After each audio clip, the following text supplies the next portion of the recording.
Close your eyes and imagine. Beaches soaked with nearly 20,000 years of history. The smell of salt hangs in the air and ocean waves crash on the shore between the jagged rocks where canoes rest and that are the telltale clue of people that live here. In the nearby forest, you hear villagers singing and beating native drums. Picture them dancing around the warm, bright campfires. Youth gather around the elderly as the stories of brave ancestors are passed to the next generation. On the edge of the shadows, the affair is watched by towering totem poles. How is it that one of the oldest surviving civilizations on Earth is barely known past its own shores? Who is it that haunts the Pacific Northwest coastline? I'm Scott Parrish. Welcome to Dying to Eat, the podcast that explores different cultures around the world and the relationship between death and food within them. Stay with us to the end for a recipe to inspire you to experience each culture a little more and a few good stories along the way. Long ago, the world was endless sky and seas that mirrored the heavens. There was a single reef that broke the water surface. All of the great beings lived on the reef, with the greatest at the peak of the reef. All was soared over by the raven. Fly as it might, it couldn't find a place to land, as every inch was claimed by the creatures below.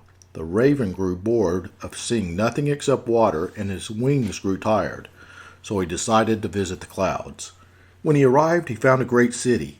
He entertained himself by playing cruel tricks on the people that lived there. The sky people grew tired of the raven and cast him back down into the sea. The raven floated on the waves for a while. Soon he became hungry.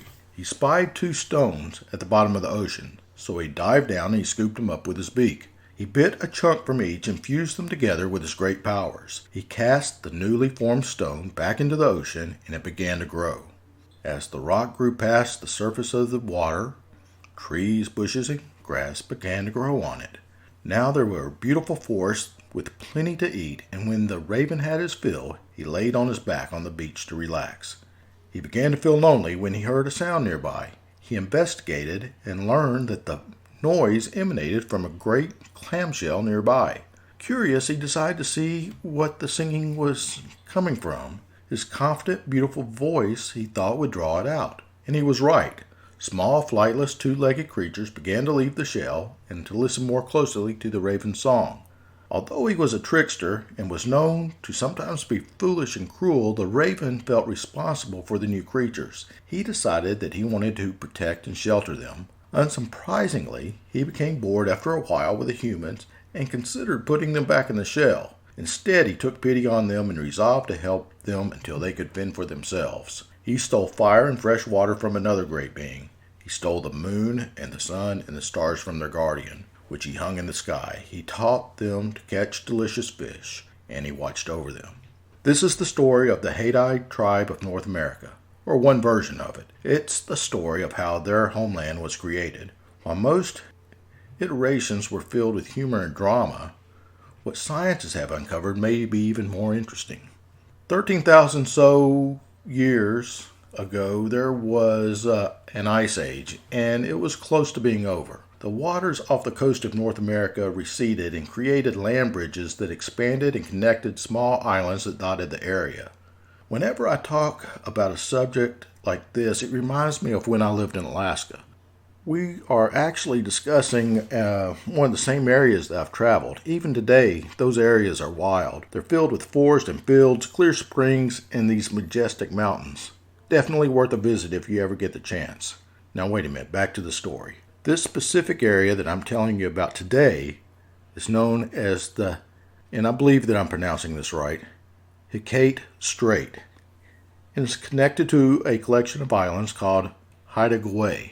These islands are off the coast of what's now modern-day Canada. And when the Earth Age was at its peak, there were all kinds of ice bridges and natural passages. One of these was called the Bering Strait. The Bering Strait connected Russian Siberia to North America. This is the same bridge that connected Haida, and some of the archaeological remains that are there suggested that the ancestors of this area migrated there about 20,000 years ago. With Haida Gwa's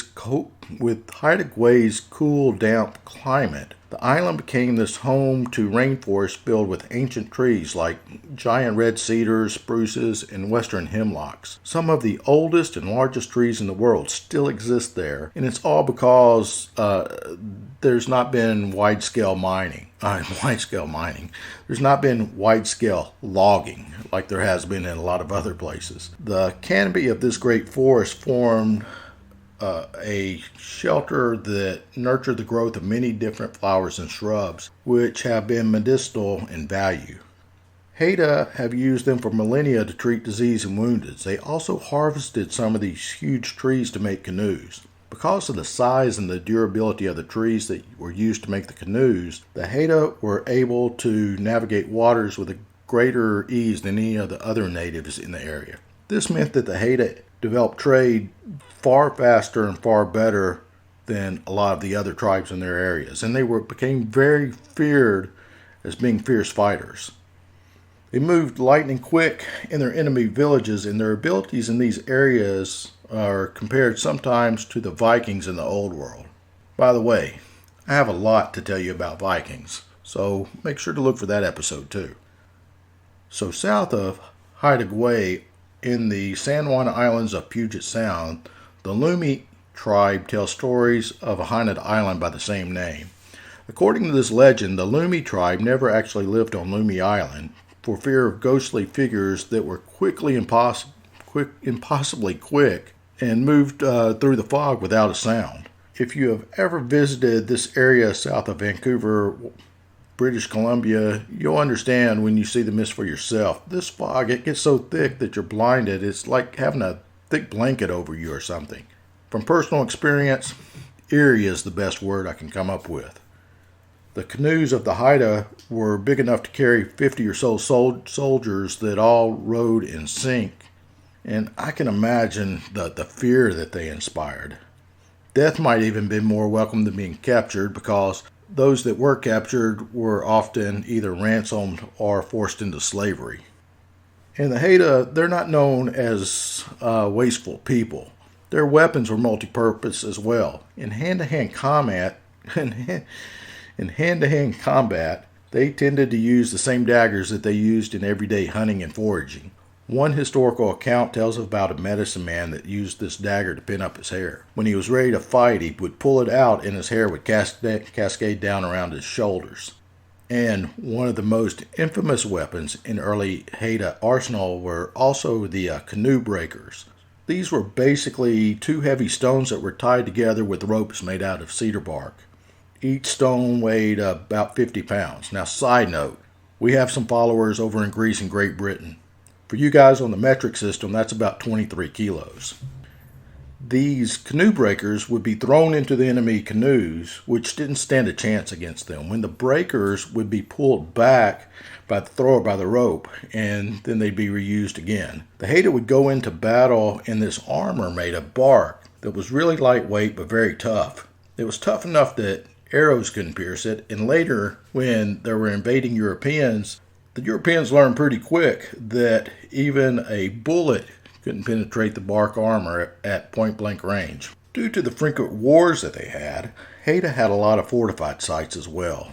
These forts usually included heavy trapdoors, platforms, rolling log defenses, and palisades.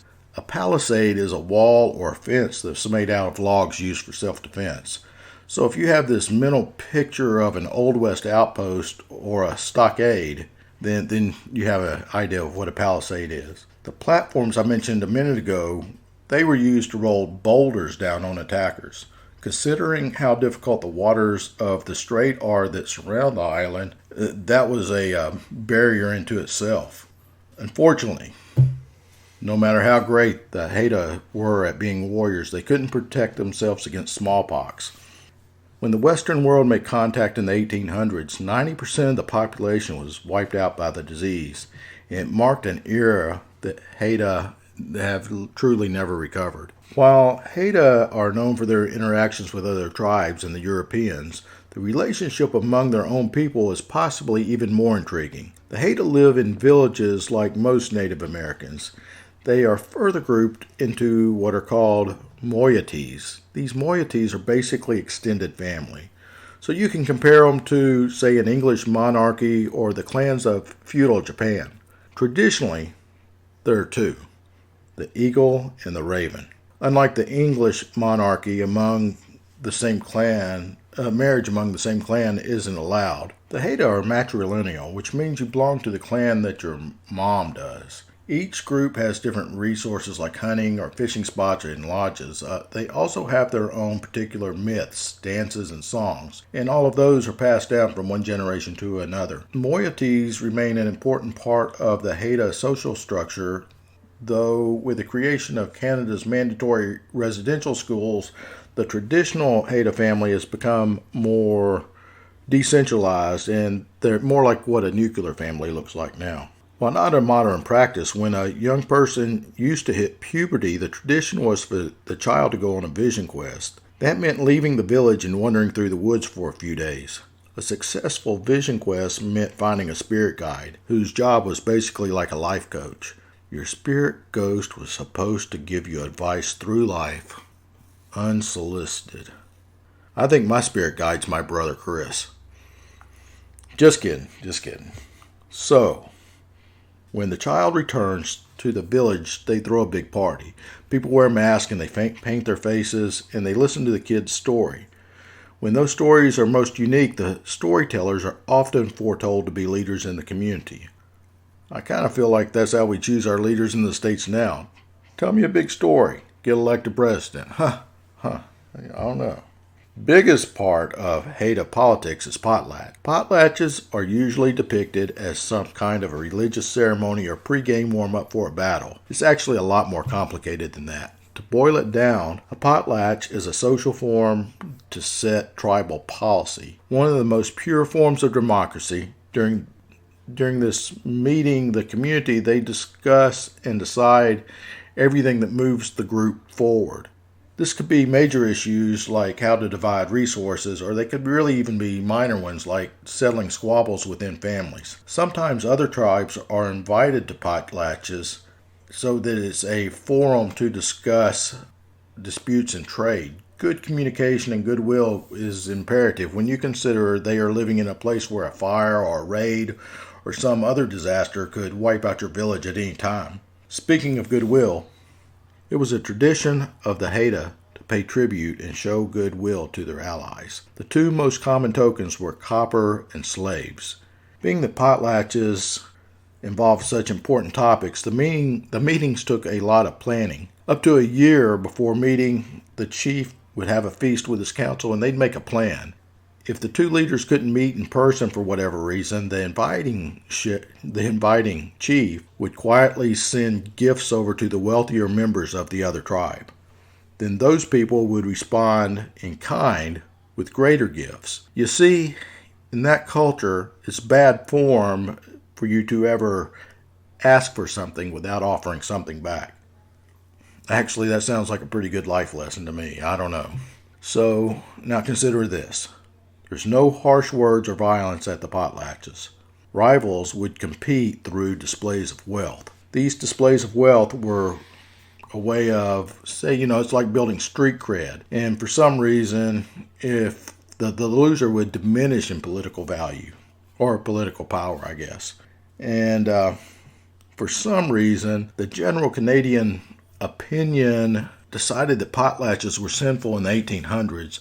And a federal law outlawed gatherings in 1883. It's kind of similar to what Prohibition was in the United States. Potlatches continued to be quietly held with a blind eye turned by authorities unless they did something blatant. And then in 1951, they passed a law to repeal it. So effectively, nothing changed. Unlike all the activities and drama that flows through the life of the living, it's quite different when we start talking about the deceased. The Haida buried their dead in these large group pits. The bodies aren't even embalmed, so the pits have to be appropriate distance from the village.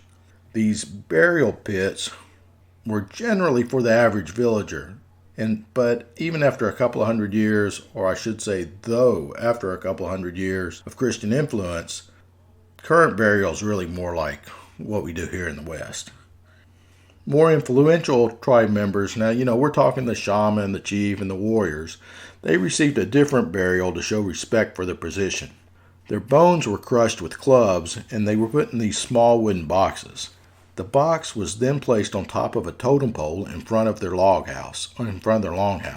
The animals carved in the totem pole were believed to be guides into and through the spirit world. Sometimes the box would be covered with this memorial board that was attached to the top of the totem pole.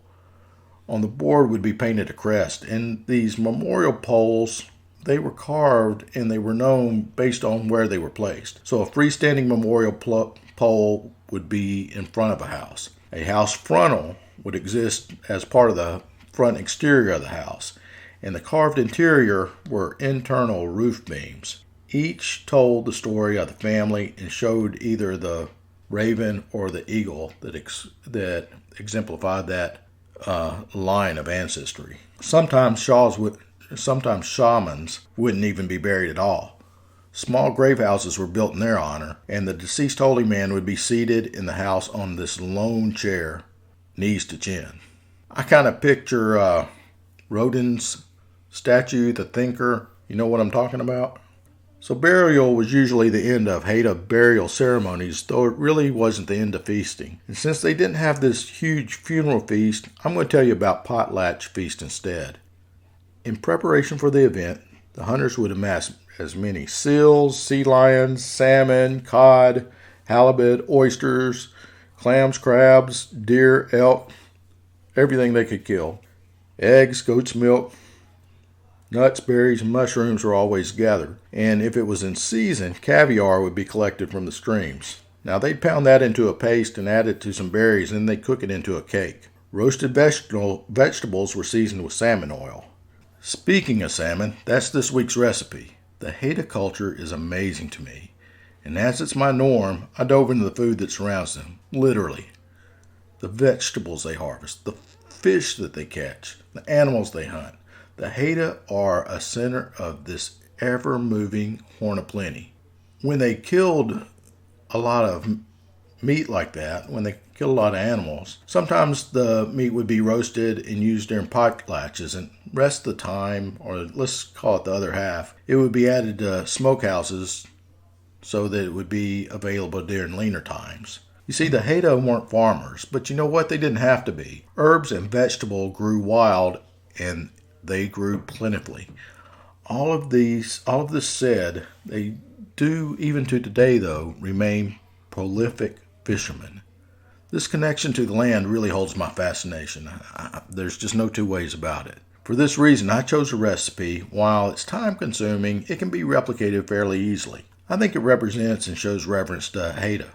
In the end, I can tell you the salmon I prepared during my test cook for this episode, it probably weighed about 3 pounds. My Florida family devoured it in all of 15 minutes. I've said it many times. You want to give me a compliment?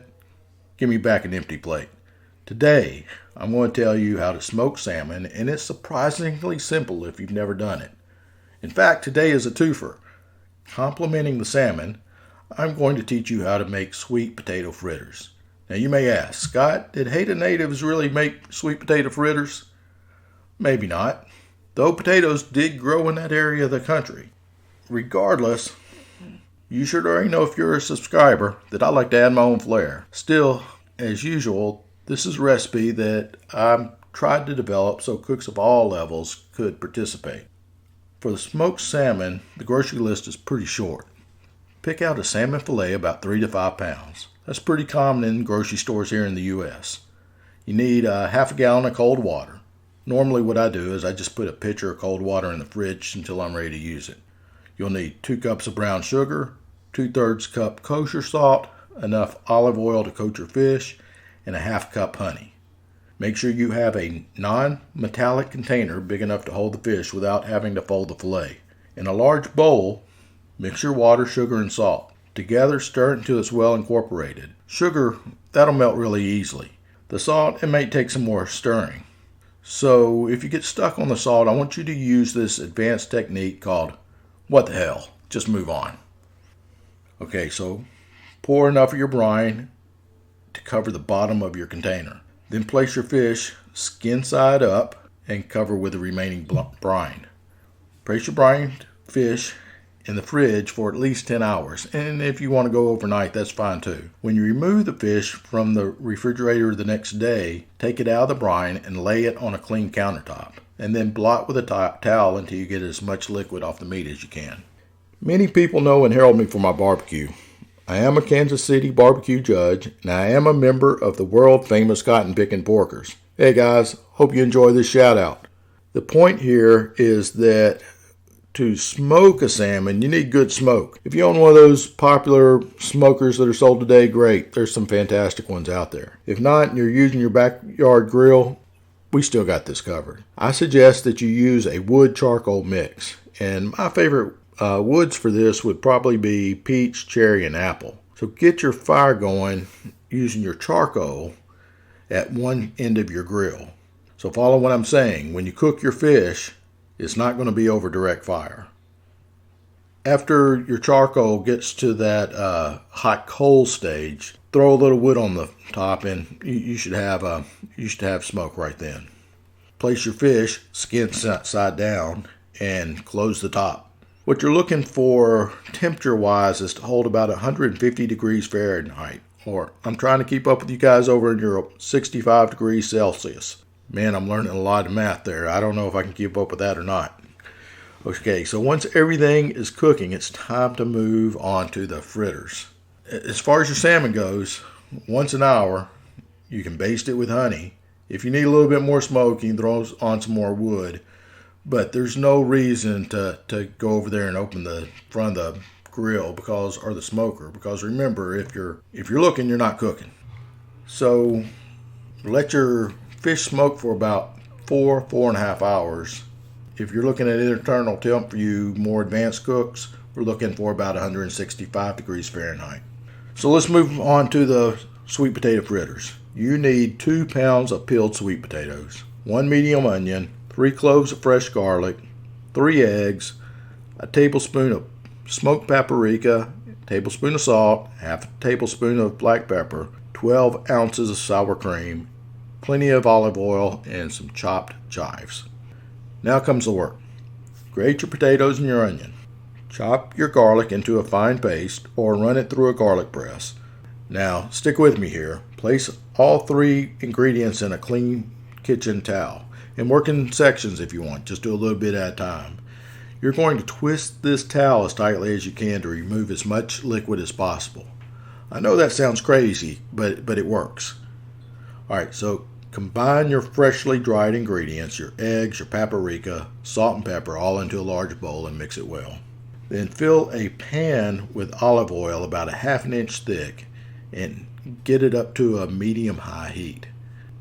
I know when the oil's ready because normally what I do is I'll take a little piece of potato and throw it in the oil. And if bubbles form around the edge, then you know it's hot enough.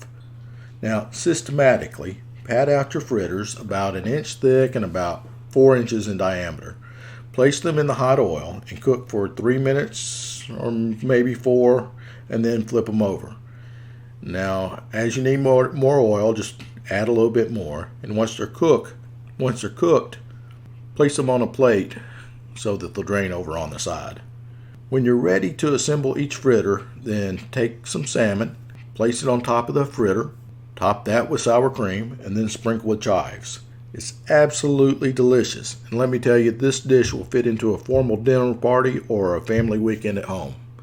It's a good all-around recipe to have in your repertoire. There's a word in there somewhere. It's a good recipe to have in your repertoire. I'm Scott Parrish. I'm your host, Scott Parrish, and it's been Dying to Eat, the podcast that shares history, burial rituals, and good things to eat. Who would have guessed that all that goes together? I hope you like what you've heard. We would not exist without you listeners. Please help by liking and subscribing, and please tell your friends. Listen for us on your favorite podcast platform, and until next week, stay lively.